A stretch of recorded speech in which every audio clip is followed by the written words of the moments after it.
Assalamualaikum warahmatullahi wabarakatuh. Berjumpa lagi dengan saya Siswanto, calon guru penggerak angkatan 7 dari Kabupaten Trenggalek, dari SMK Karya Dharma 1 Trenggalek.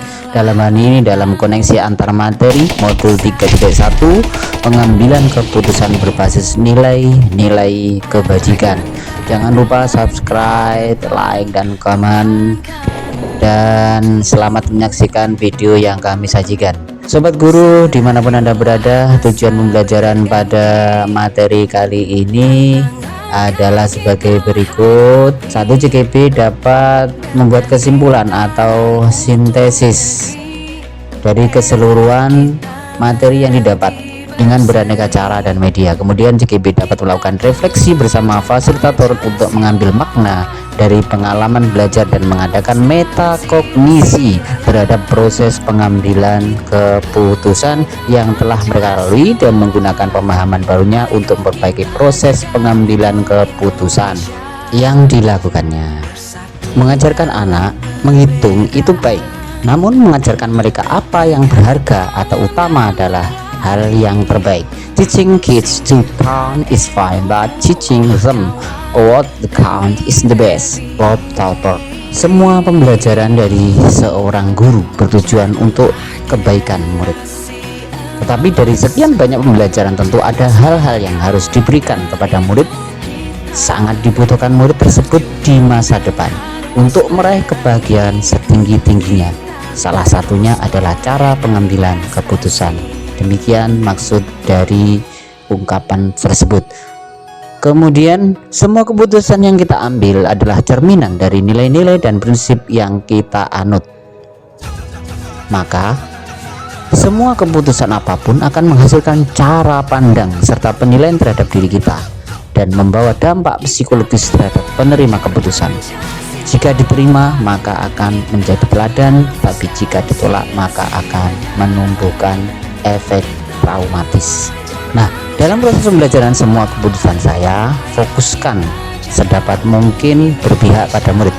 Dimulai dari asesmen diagnostik untuk mengetahui keberagaman kebutuhan murid, perencanaan, proses dan penilaian pembelajaran. Saya berusaha memberikan pembelajaran yang bermakna dan berharga dalam rangka menuntun murid mencapai kebahagiaan di masa depan. Oke, sekarang kutipan kedua, education is the art of making man ethical. Pendidikan adalah sebuah seni untuk membuat manusia menjadi berperilaku etis. George William Friedrich Hegel. Nah, artinya dalam proses pembelajaran di modul ini mengajarkan saya bagaimana membuat sebuah keputusan yang berbasis nilai kebajikan, yang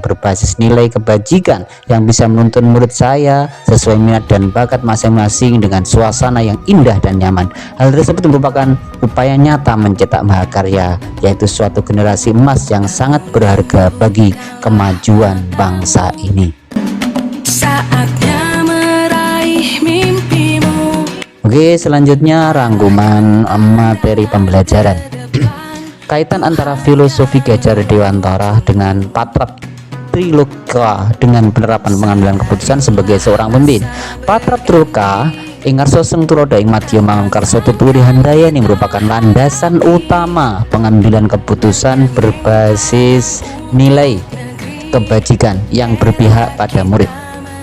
Seorang pemimpin pembelajaran dituntut untuk bisa menjadi teladan yang baik, bisa memotivasi serta selalu memantau perkembangan murid sebagai implementasi sistem Among, serta menuntun murid menjadi lebih bermoral dan beretika sesuai profil pelajar Pancasila.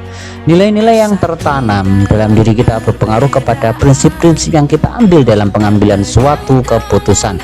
Hal tersebut dikarenakan sebuah keputusan yang kita ambil merupakan implementasi dari nilai-nilai yang ada pada diri kita. Seorang yang punya nilai kejujuran, yang bertanggung jawab juga, maka akan menghasilkan keputusan yang mengutamakan prinsip kejujuran serta dapat dipertanggungjawabkan. Sebaliknya, nilai-nilai negatif seseorang akan menghasilkan keputusan yang mengambil prinsip-prinsip yang tidak dapat dipertanggungjawabkan. Kaitan kegiatan coaching yang diberikan pendamping atau fasilitator dalam perjalanan proses pembelajaran, terutama dalam pengujian pengambilan keputusan yang telah kita ambil dalam perjalanan pembelajaran, terutama proses pengujian keputusan coaching yang diberikan pengajar praktek, fasilitator, serta instruktur sangat efektif dalam membantu menggali dan memberdayakan potensi kita dalam pembelajaran, pengambilan dan pengujian keputusan. Dengan nyaman, kita berhasil memahami 4 paradigma pengambilan keputusan, 3 prinsip pengambilan keputusan, serta 9 langkah pengujian keputusan beserta penerapannya. Coaching yang diberikan menginspirasi kita untuk menerapkannya dalam pembelajaran. Nah, kemampuan guru dalam mengelola dan menyadari aspek sosial emosional akan berpengaruh terhadap pengambilan keputusan, khususnya masalah dilema etika. Nah, hal tersebut merupakan suatu syarat mutlak. Pengambilan keputusan harus dalam kesadaran penuh, manajemen diri yang mumpuni, serta kesadaran sosial yang berlandaskan etika. Tanpa aspek sosial emosional tersebut, maka penentuan paradigma berpikir dilema etika, penerapan prinsip pengambilan keputusan, serta pengujian keputusan tidak akan bisa dilakukan dengan baik. Hal tersebut jelas berpengaruh buruk terhadap hasil keputusan yang diambil. Selanjutnya, dalam memahami serta menganalisa kasus yang fokus masalah moral dan etika, maka nilai yang dianut seorang pendidik adalah kunci utama. Nilai tersebut akan sangat membantu membedakan apakah kasus yang dihadapi merupakan dilema etika ataukah tujuan moral. Ketajaman, ketepatan, dan kecepatan dalam pengambilan keputusan juga sangat bergantung dengan nilai-nilai tersebut. Dengan nilai yang dianut, seorang pendidik juga akan menuntun terciptanya keputusan yang berpihak kepada murid berdasarkan nilai yang dianut serta nilai kebenaran dan kebajikan. Pengambilan keputusan tentunya berdampak pada tercipta lingkungan yang positif, kondusif, aman, dan nyaman. Bagaimana keputusan yang telah teruji dan yang mempertimbangkan faktor-faktor sikap yang bijak berlandaskan nilai kebajikan, keteladanan, kesesuaian norma dan budaya setempat, berpihak pada murid, dapat berkontribusi sebagai motivasi dan mendukung potensi murid, serta dengan kondisi sosial emosional yang baik dan mengembangkan budaya positif, maka lingkungan positif, kondusif, aman, dan nyaman tentunya akan tercipta dengan sendirinya. Oke, selanjutnya, keputusan yang telah teruji dan berdasarkan nilai kebenaran dan kebajikan pada kasus dilema etika, sebijak apapun pasti menimbulkan pro dan kontra, serta tidak bisa memuaskan semua pihak. Tentunya tantangan utama adalah keberanian menghadapi situasi pasca pengambilan keputusan, terutama pihak yang kontra serta tidak puas. Hal tersebut mutlak memerlukan kemampuan komunikasi efektif dan pendekatan personal, dan bila perlu menerapkan coaching pada pihak-pihak yang menyisakan masalah. Budaya positif tentunya menjadi kunci utama. Nah, selanjutnya, keputusan yang telah teruji dan berdasarkan nilai kebenaran dan kebajikan yang memperhatikan aspek kebutuhan belajar, bakat dan minat, kesiapan belajar, gaya belajar, dan sosial emosional murid tentunya akan memerdekakan murid karena bisa memotivasi dan mendukung pengembangan potensi murid, menghormati kebebasan berpendapat, serta menuntun murid dalam mengekspresikan diri dalam pembelajaran yang berdiferensiasi, tentunya juga budaya positif. Zaman yang dihadapi murid di masa depan sangat berbeda dengan masa sekarang, sobat. Nah, saat keputusan seorang pemimpin pembelajaran diambil itu tentunya tidak sama. Hal terpenting pada masa tersebut adalah rekam jejak pembelajaran yang tertanam pada otak lambat murid. Oleh karenanya, pembelajaran yang kondusif, aman, dan nyaman merupakan suatu hal yang harus tercipta agar otak murid benar-benar merekam pembelajaran tersebut sehingga berguna bagi masa depan mereka. Nah, kesimpulan dari pembelajaran ini ada berikut.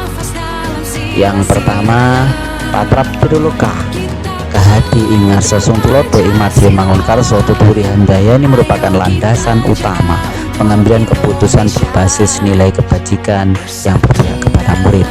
Dan yang kedua, sebuah keputusan yang kita ambil merupakan implementasi dari nilai-nilai yang ada pada diri kita. Kemudian dalam perjalanan pembelajaran, terutama proses pengujian keputusan, coaching yang diberikan pengajar praktik, fasilitator, serta instruktur sangat efektif dalam membantu menggali dan memberdayakan potensi kita dalam pembelajaran, pengambilan, dan pengujian keputusan. Yang keempat, keputusan yang berpihak pada murid yang dilakukan pada kondisi sosial emosional yang baik dan mengembangkan budaya positif, menciptakan lingkungan positif, kondusif, aman, dan nyaman. Selanjutnya, keputusan yang telah teruji dan berdasarkan nilai kebenaran dan kebajikan pada kasus dilema etika khususnya sebijak apapun pasti menimbulkan pro dan kontra serta tidak bisa memuaskan semua pihak. Tantangan utama adalah keberanian menghadapi situasi pasca pengambilan keputusan, terutama pihak yang kontra serta tidak puas. Yang terakhir, pembelajaran yang kondusif, aman, dan nyaman merupakan suatu hal yang harus tercipta agar otak murid dapat benar-benar merekam pembelajaran tersebut demi masa depan mereka. Selanjutnya saya akan merefleksikan.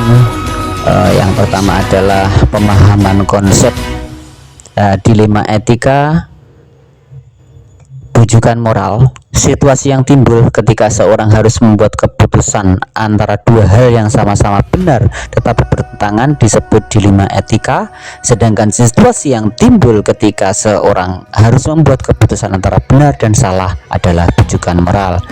4 paradigma pengambilan keputusan itu ada 4: individu lawan masyarakat, rasa keadilan lawan rasa kasihan, kebenaran lawan kesetiaan, jangka pendek lawan jangka panjang. Dalam kasus tertentu itu bisa lebih dari satu paradigma yang digunakan. Selanjutnya, 3 prinsip pengambilan keputusan adalah berpikir berbasis hasil akhir atau end-based thinking, berpikir berbasis aturan atau rule-based thinking, dan berpikir berbasis rasa peduli atau care-based thinking. 9 langkah keputusan dan pengujian keputusan adalah mengenali situasi yang saling bertentangan, menentukan siapa yang salah, pengujian paradigma benar lawan benar, melakukan prinsip resolusi, investigasi opsi trilema, buat keputusan, lihat lagi keputusan, dan refleksikan. Selanjutnya, hal yang merupakan hal di luar dugaan dari modul 3.1 ini bagi saya adalah sebagai berikut. Yang pertama, dalam dilema etika dan bujukan moral terus terang merupakan sesuatu yang baru saya pahami. Kemudian dalam 4 paradigma pengambilan keputusan ini lebih mudah mengidentifikasi permasalahan atau kasus yang ada. Sedangkan 3 prinsip pengambilan keputusan ini saya baru memahami bahwa prinsip-prinsip tersebut berbeda penggunaannya. Berikut akibat yang mungkin ditimbulkan. Dalam 9 langkah pengambilan pengujian keputusan, saya menyadari bahwa selama ini keputusan yang saya buat, bahkan setingkat pimpinan sekalipun, belum sepenuhnya menggunakan 9 langkah pengujian yang begitu penting dalam membuat keputusan. Sebelum mempelajari modul ini, saya sering menghadapi permasalahan moral dilema. Tetapi pada saat tersebut saya belum memahami apakah hal tersebut dilema etika ataukah bujukan moral. Selain itu, prinsip pengambilan keputusan yang saya gunakan juga sederhana, bahkan nyaris tanpa pengujian yang lengkap dan detail. Hal tersebut membuat hasil keputusan yang dihasilkan itu tentunya kurang kurang bijaksana dan seringkali menyisakan permasalahan tambahan yang kadang tidak kalah sulit untuk diselesaikan gitu. Nah, selanjutnya dampak mempelajari modul ini, saya lebih optimis dalam menyelesaikan segala permasalahan dari identifikasi masalah sampai dengan pengambilan keputusan lengkap dengan pengujian keputusan tersebut. Saya juga menjadi pribadi yang lebih bijaksana dalam menentukan keputusan atau menyikapi sesuatu hal di luar kebiasaan. Hal tersebut mempertebal jiwa kepemimpinan saya sebagai pribadi maupun sebagai pemimpin pembelajaran.